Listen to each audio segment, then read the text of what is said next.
其實非常簡單，入邊有啲咁嘅嘢，冇錯，佢俾人用啲手段嘅方式，呢個就係有組織糾纏，鼎鼎大名嘅有組織糾纏，有幾咁乜嘢？其實香港無數咁多人啦，都因為呢個咁嘅原因係嘛，可以產生到啲嘢出嚟啦，係啊。好講真，呢個咁嘅咩有組織糾纏，從來都唔會有任何嘅懲罰佢㗎，事實係冇錯。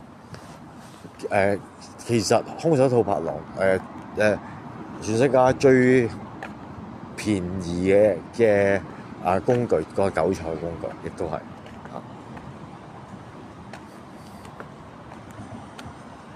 係全部你睇翻小紅書啦，係全部一模一樣。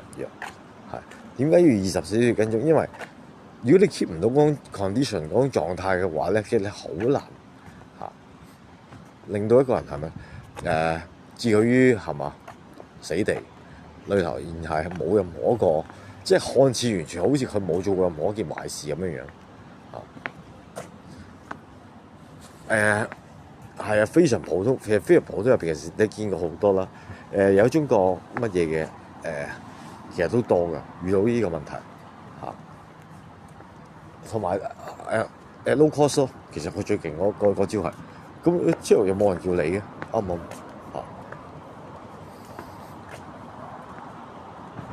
其實香港簡直如果世界有頒獎典禮咩就組織糾纏，就攞嗰啲乜嘢叫世界最高榮譽大獎啦。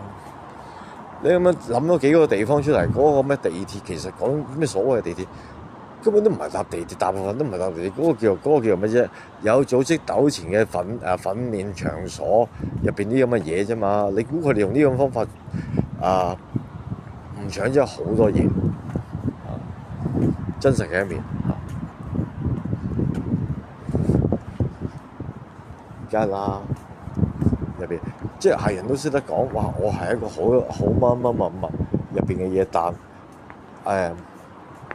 實際咧係嘛？